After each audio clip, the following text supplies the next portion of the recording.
സാഫല്യം part 17. അവർ ഒന്നായി കാണുമോ? ഏയ് ഇല്ല, മീനു അതിനൊരിക്കലും സമ്മതിക്കില്ല. ഇനി അവൾ കാണിക്കുന്നതൊക്കെ ഡ്രാമ ആണെങ്കിൽ അവൾ എബിയോടൊപ്പം ജീവിതം തുടങ്ങും. അങ്ങനെ വല്ലതും സംഭവിച്ചാൽ പിന്നെ ഞാനിവിടെ നിൽക്കുന്നതിൽ ഒരർത്ഥവും ഇല്ലാതായി പോകും. സാന്ദ്ര സ്വസ്ഥതയില്ലാതെ മുറിയിൽ നടന്നുകൊണ്ട് ചിന്തിച്ചു.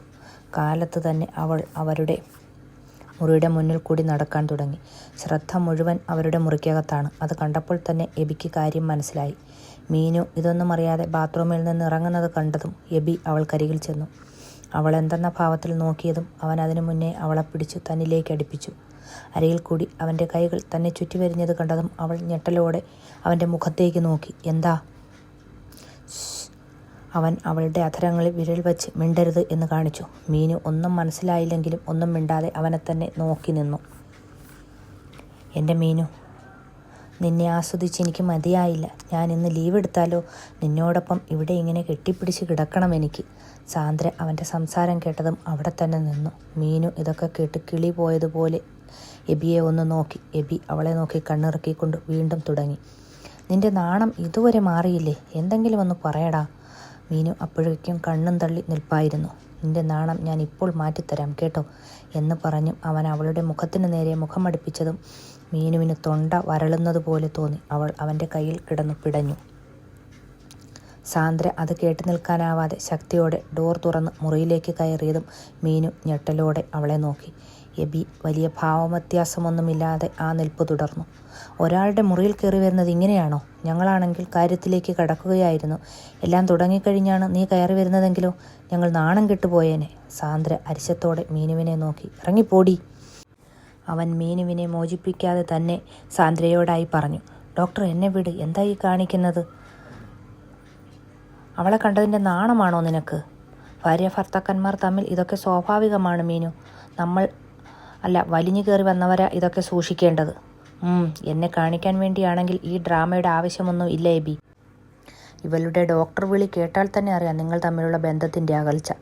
മീനുവിൻ്റെ തല താണു. എബി അപ്പോഴും വിട്ടുകൊടുക്കാൻ തയ്യാറല്ലായിരുന്നു. അതൊന്നും നിന്നെ ബോധിപ്പിക്കേണ്ട കാര്യം ഞങ്ങൾക്കില്ല. കൂടുതൽ സീൻ പിടിക്കാൻ നിൽക്കാതെ ഞങ്ങളുടെ മുറിയിൽ നിന്ന് ഇറങ്ങിപ്പോകാൻ നോക്ക്. സാന്ദ്ര ദേഷ്യത്തോടെ ഇറങ്ങിയതും മീനു എബിയെ ദയനീയമായി നോക്കി. എന്താ, പേടിച്ചു പോയോ? അവളെ കാണിക്കാൻ വേണ്ടിയാണോ ഇതൊക്കെ? അല്ല, ശരിക്കും ഇപ്പോൾ എൻ്റെ ആഗ്രഹം തന്നെയാണ് ഇത്. നിന്നോടൊപ്പം ഇങ്ങനെ ചേർന്ന് നിൽക്കാൻ, എല്ലാം മറന്ന് നിന്നിലേക്ക് അലിയാൻ. ഡോക്ടറുടെ ആഗ്രഹം ഒരിക്കൽ നടക്കും. അതിന് നീ ഒന്ന് മനസ്സ് വെച്ചാൽ മാത്രം മതി.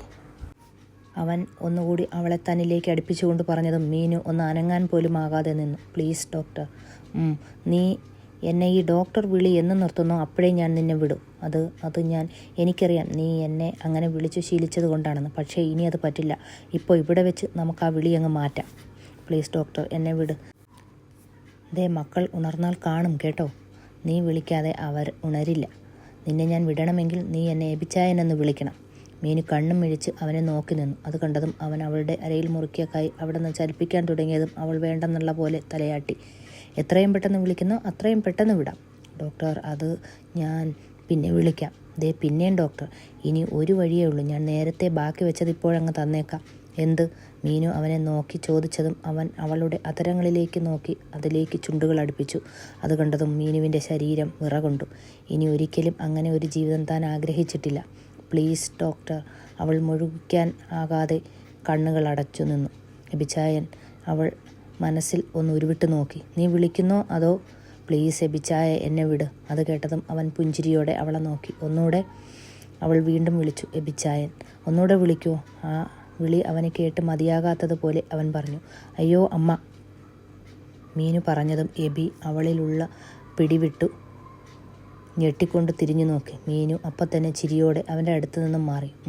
ഇപ്പം നീ രക്ഷപ്പെട്ടു. പക്ഷേ ആ വിളിയിൽ വല്ല മാറ്റവും കേട്ടാൽ ഞാൻ ഇനി ഇങ്ങനെ ആയിരിക്കില്ല പ്രതികരിക്കുന്നത്. അത് കേട്ടതും അവൾ ഒരു ചിരിയോടെ തന്നെ മുറിയിൽ നിന്നും ഇറങ്ങി. അപ്പോൾ തന്നെ മുന്നിൽ നിൽക്കുന്ന സാന്ദ്രയെ കണ്ട് അവൾ സ്തംഭിച്ചു നിന്നു. നിന്റെ ഈ ചിരി അധികകാലം നിലനിൽക്കില്ല. ഒരിക്കൽ ദേവന് മടുത്ത പോലെ എബിക്ക് നിന്നെ മടുക്കുന്നത് വരെ ഞാൻ വെയിറ്റ് ചെയ്തോളാം. പുതുമോടിയിൽ കാണുന്ന താല്പര്യമൊന്നും പിന്നെ ഇവന്മാർക്ക് ഉണ്ടാകണമെന്നൊന്നുമില്ല. അവളുടെ വാക്കുകളിൽ മീനുവിൻ്റെ സന്തോഷമൊക്കെ അസ്തമിച്ചതുപോലെ നിന്നു. എങ്കിലും ഒരിക്കലും എബി അങ്ങനെ ഒരാളല്ലെന്ന് അവൾക്ക് നന്നായി അറിയാം. ഇത്രയും നല്ല ഒരു ഭർത്താവിനെയും മോളെയും ഉപേക്ഷിച്ച് പോയ നിനക്ക് അങ്ങനെയൊക്കെ തോന്നും. പക്ഷേ എനിക്ക് എബിച്ചായനെ അറിയാം. ഒരിക്കലും അങ്ങനെ ഉള്ള ഒരാളല്ല ഇദ്ദേഹം. ഓഹോ, ഒരു രാത്രി കൊണ്ട് നീ എത്രയ്ക്കൊക്കെ അങ്ങ് മനസ്സിലാക്കിയോ? ഞാൻ അദ്ദേഹത്തെ മനസ്സിലാക്കിയത് അദ്ദേഹത്തിൻ്റെ മനസ്സ് കണ്ടിട്ടാ. ഒരാളെ മനസ്സിലാക്കാൻ നീ പറഞ്ഞതുപോലെ കൂടെ കിടക്കണമെന്നൊന്നുമില്ല സാന്ദ്ര. അങ്ങനെയാണെങ്കിൽ സാന്ദ്രയ്ക്ക് അദ്ദേഹത്തെ മനസ്സിലാകേണ്ടേ? കൂടെ കിടന്നപ്പോൾ നിനക്കെന്താ എബിയെ എനിക്ക് വിട്ടുതരാൻ തോന്നുന്നില്ലേ? ഇന്നലെ വരെ നീ എബിയെ എനിക്ക് വിട്ടുതരാം എന്ന് സമ്മതിച്ചതാണല്ലോ. അതിന് ഞാൻ അദ്ദേഹത്തെ പിടിച്ചു വെച്ചിട്ടൊന്നുമില്ല. എബിച്ചായന് നിന്നെ വേണ്ടാത്തത് എൻ്റെ തെറ്റാണോ? അല്ല, എൻ്റെ തെറ്റ് തന്നെയാ. നിന്റെ കൺമുന്നിൽ വെച്ച് ഞാൻ എബിയെ സ്വന്തമാക്കിയിരിക്കും. നീ കാത്തിരുന്നോ? അവൾ വാശിയോടെ പറയുന്നത് കേട്ട് മീനു അത് ചിരിച്ചു തള്ളി. അന്ന് നിന്റെ ഈ ചിരിയൊക്കെ അവസാനിക്കും. പകരം നിനക്ക് ഇനി അങ്ങോട്ട് കണ്ണുനീർ മാത്രമേ കാണൂ. മീനു, സാന്ദ്ര പറഞ്ഞു തീരുന്നതിന് മുന്നേ എബിയുടെ വിളി കേട്ട് മീനു അവളെ ഒന്ന് നോക്കി പുഞ്ചിരിയോടെ മുറിയിലേക്ക് നടന്നു. അത് കണ്ടതും സാന്ദ്ര ദേഷ്യത്തോടെ അവൾ പോകുന്നതും നോക്കി നിന്നു. എബിയുടെയും മീനുവിൻ്റെയും സ്നേഹം കാണുന്നതോടെ സാന്ദ്രയ്ക്ക് സ്വസ്ഥതയില്ലാത്ത ദിവസങ്ങളായിരുന്നു. മോൾ വഴി അല്ലേ മീനു എബിയുടെ മനസ്സിൽ കയറിക്കൂടിയത്. മോളെ കൊണ്ട് തന്നെ പറയിക്കണം അമ്മയെ വേണമെന്ന്. മോൾക്ക് വേണ്ടി എബി എന്തും ചെയ്യും. അതിനാദ്യം മോളെ കയ്യിലെടുക്കണം. സാന്ദ്ര അതും തീരുമാനിച്ച് മോളെ അടുത്തു ചെന്നു. മീനു അവളെ ഫുഡ് കഴിപ്പിക്കുന്നത് കണ്ട് അവൾ മോളെ അടുത്തു ചെന്നിരുന്നു. ഇങ്ങതാ, എൻ്റെ മോളെ കാര്യം നോക്കാൻ തൽക്കാലം ഞാനിവിടെയുണ്ട്. നീ നിനക്ക് അവിഹിതത്തിൽ കിട്ടിയ നിൻ്റെ കുഞ്ഞിൻ്റെ കാര്യം മാത്രം നോക്കിയാൽ മതി. അത് പറഞ്ഞ് മീനുവിനെ പുച്ഛിച്ച് അവൾ മോളെ കഴിപ്പിക്കാൻ തുടങ്ങിയതും മോൾ ഫുഡ് അവളുടെ മുഖത്തിന് നേരെ തട്ടിത്തെറിപ്പിച്ചു. മോളെ! മീനു അത് കണ്ടപാടെ വിളിച്ചുപോയി. എനിക്ക് അമ്മ ഫുഡ് തന്നാൽ മതി. അതെന്താ, അമ്മ തരാമല്ലോ. സാന്ദ്ര ഒന്ന് നോക്കുക പോലും ചെയ്യാതെ മീനു മോളെ കാര്യങ്ങൾ നോക്കുന്നത് കണ്ട് സാന്ദ്ര കത്തി ജ്വലിക്കുന്ന ദേഷ്യത്തോടെ രണ്ടുപേരെയും നോക്കി. നീ മോളെ പഠിപ്പിച്ചു കൊടുത്തതല്ലേടി എന്നെ ഉപദ്രവിക്കണമെന്ന്? എൻ്റെ അമ്മയെ ചീത്ത പറഞ്ഞാലുണ്ടല്ലോ നീ പൊടി. മോൾ തന്നെ അവളോട് പ്രതികരിച്ചതും സാന്ദ്ര മോളെ തുറച്ചു നോക്കി മുറിയിലേക്ക് നടന്നു. ആ കുട്ടിപ്പിശാച് എൻ്റെ വയറ്റിൽ തന്നെയാണോ ജനിച്ചത്? കയ്യിലെടുക്കാൻ പാടുപെടേണ്ടി വരും. ഇതെങ്ങനെയാ? ആ പിഴച്ചവളല്ലേ അതിനെ വളർത്തുന്നത്. എന്തൊക്കെ സംഭവിച്ചാലും വിട്ടുതരില്ല ഞാൻ എൻ്റെ എബിയെ. അവൾ ഇരച്ചു വന്ന ദേഷ്യം കടിച്ചമർത്തിക്കൊണ്ട് പറഞ്ഞു. മോളെ, ദാ ഇത് കണ്ടോ അമ്മയുടെ ഫോൺ. ഇതിൽ മോൾക്ക് ഇഷ്ടപ്പെട്ട ഏത് ഗെയിം വേണമെങ്കിലും കളിക്കാലോ. നോക്കൂ സാന്ദ്ര, മക്കൾക്ക് ഫോൺ കൊടുക്കുന്നത് എബിച്ചായന് ഇഷ്ടമല്ല. മീനു പറഞ്ഞു. എൻ്റെ മോൾക്ക് ഞാൻ ഫോൺ കൊടുക്കുന്നത് നിനക്കെന്താ? സാന്ദ്ര മീനുവിനോട് ദേഷ്യത്തോടെ പറഞ്ഞു. മോൾക്ക് ഫോൺ നീട്ടിയതും മോൾ ഒരു ചിരിയോടെ അത് കയ്യിൽ വാങ്ങി. മീനു അല്പം വിഷമത്തോടെ ആണെങ്കിലും കിച്ചണിലേക്ക് നടക്കുമ്പോഴാണ് അവളുടെ കാലിന് മീതെ ഫോൺ പാർട്സ് തെറിച്ചു വീണത്. മീനു ഞെട്ടിക്കൊണ്ട് തിരിഞ്ഞു നോക്കിയതും ചിന്നുമോൾ സാന്ദ്രയുടെ ഫോൺ എറിഞ്ഞുടച്ചതാണെന്ന് മനസ്സിലായി. എനിക്ക് ഫോണൊന്നും വേണ്ട. എടീ നിന്നെ നീ എൻ്റെ ഫോൺ എറിഞ്ഞു കളയും അല്ലേ? സാന്ദ്ര മോളെ തല്ലാൻ കൈ ഓങ്ങിയതും മീനു മോളെ പിടിച്ച് തന്നിലേക്ക് അടുപ്പിച്ചു. എൻ്റെ മോളെ തൊട്ടാൽ ഈ മീനു ആരാണെന്ന് നീ അറിയും. എൻ്റെ മോളെ ഞാൻ തല്ലും, വേണ്ടി വന്നാൽ കൊല്ലും. അതിന് നിനക്കെന്താടി? ഏതു വകയിലാണ് ഇവൾ നിൻ്റെ മോളായത്? ചിന്നുമോൾ എൻ്റെ മോൾ തന്നെയാ. നിൻ്റെ മോൾ എന്ന് നീ നാഴികയ്ക്ക് 40 വട്ടം പറയുന്നുണ്ടല്ലോ. എന്നിട്ട് മോൾ ഒരിക്കൽ പോലും നിന്നെ അമ്മയെന്ന് വിളിച്ചിട്ടുണ്ടോ? അതെങ്ങനെയാ? നീയല്ലേ അവളെ വളർത്തിയത്. ഇങ്ങനെ ആയില്ലെങ്കിലേ അത്ഭുതമുള്ളൂ. അതിലെനിക്ക് അഭിമാനമേ ഉള്ളൂ. ഇപ്പോൾ നിന്നോട് തർക്കിക്കാനുള്ള താല്പര്യം എനിക്കില്ല. കാരണം നാട്ടുകാർ കേട്ടാൽ അദ്ദേഹത്തിന് അതിൻ്റെ നാണക്കേട് എന്നും പറഞ്ഞ് മീനു മോളെയും കൊണ്ട് മുറിയിലേക്ക് നടന്നു. സാന്ദ്ര വെറുപ്പോടെയും ദേഷ്യത്തോടെയും നിന്നു. എല്ലാത്തിനും ഞാൻ വഴിയുണ്ടാക്കി തരാം. അവൾ അതും ചിന്തിച്ചു ഒന്ന് ചിരിച്ചു. മോൾ അമ്മയുടെ കൂടെ ഷോപ്പിങ്ങിന് വരുന്നോ? മോൾക്ക് ഇഷ്ടം പോലെ ടെഡിയും പിന്നെ ചോക്ലേറ്റ്സും ഐസ്ക്രീമും ഒക്കെ അമ്മ വാങ്ങിത്തരാം. എനിക്കെങ്ങും വേണ്ട. ഓ, ഇതിനേക്കാൾ ഭേദം ഇവളുടെ ചാരസന്തതിയാണ്. അത് ആ എബിയുടെ തനി പകർപ്പ് തന്നെയാണ്. ഒരു തരത്തിലും പിടിതരുന്നില്ലല്ലോ. സാന്ദ്ര പല്ലും കടിച്ചു പിടിച്ച് മോളെ നോക്കി ചിന്തിച്ചു. മോളെ നോട്ടം കണ്ടതും പുറമേ ഒന്ന് ചിരിച്ചു. മോളോടുള്ള സ്നേഹം കൊണ്ടല്ലേ അമ്മ വിളിക്കുന്നത്. ആർക്കും ഈ അമ്മയോട് ഒരു സ്നേഹവുമില്ല. മോളെങ്കിലും ഈ അമ്മയോട് ഇത്തിരി സ്നേഹം കാണിക്കണം. അവൾ ദയനീയ ഭാവം വരുത്തി മോളെ നോക്കിക്കൊണ്ട് പറഞ്ഞു. അവളിൽ അനക്കമൊന്നും കാണാത്തത് കൊണ്ട് മനസ്സു മാറുന്നുണ്ടെന്ന് തോന്നി സാന്ദ്ര ഇത്തിരി തുപ്പലെടുത്ത് കണ്ണിൽ തേച്ചു. നിന്റെ പപ്പ നീ അമ്മ എന്ന് വിളിക്കുന്ന ഈ മീനുവിനെ കെട്ടാൻ വേണ്ടി ഈ അമ്മയെ വീട്ടിൽ നിന്നും പുറത്താക്കി. എന്നിട്ടും അമ്മ ഇങ്ങോട്ട് വന്നത് എൻ്റെ മോൾക്ക് വേണ്ടിയാ. എന്നിട്ടും മോൾക്ക് ഈ അമ്മയോട് ഒരു സ്നേഹവുമില്ലല്ലോ. എല്ലാവർക്കും മീനു മതി. മോളെങ്കിലും ഈ അമ്മയെ ഒന്ന് മനസ്സിലാക്കണം. മോൾ ശ്രദ്ധയോടെ എല്ലാം കേട്ട് നിൽക്കുന്നത് കണ്ട് അവൾ ഉള്ളിലൊന്ന് ചിരിച്ചു. മോളോടുള്ള സ്നേഹം കൊണ്ടാ എല്ലാം സഹിച്ചിട്ടും അമ്മ ഇവിടെ മോളുടെ കൂടെ നിൽക്കുന്നത്. ആണോ? മോൾ അമ്മയുടെ കൂടെ വന്നാൽ മനസ്സിലാകും ഈ അമ്മയുടെ സ്നേഹം. ഞാൻ അമ്മയോട് പറഞ്ഞിട്ട് വരാവേ. മോൾ ഇവിടെ നിൽക്ക്, അമ്മ പറഞ്ഞിട്ട് വരാം. അവൾ മോളെ അവിടെ നിർത്തി വിജയഭാവത്തോടെ ഒന്ന് ചിരിച്ച് മീനുവിൻ്റെ അടുത്തേക്ക് ചെന്നു. നീ ഈ വീട്ടിൽ നിന്നും എബിയുടെ മനസ്സിൽ നിന്നും ഇറങ്ങാൻ റെഡിയായിക്കോ മീനു.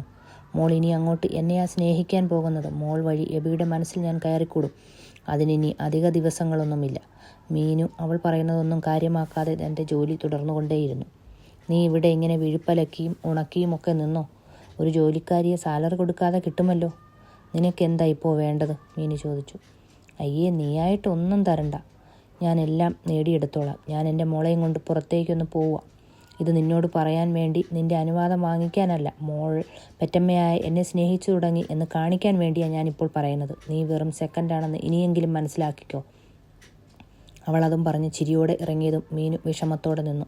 ടെറസിൽ നിന്നും ചിന്നുമോൾ അവളെ കൂടെ ഇറങ്ങുന്നത് കണ്ട് അവൾ വേദനയോടെ നോക്കി നിന്നു. മോൾ ആദ്യമായി തന്നെ നോക്കി അമ്മ എന്ന് വിളിച്ചതും തൻ്റെ നെഞ്ചിൽ ചേർന്ന് കിടന്ന് ഉറങ്ങിയതും ഒക്കെ അവൾ ആ നിമിഷം ഓർത്തു. മോളെ അമ്മയല്ലേ അത്?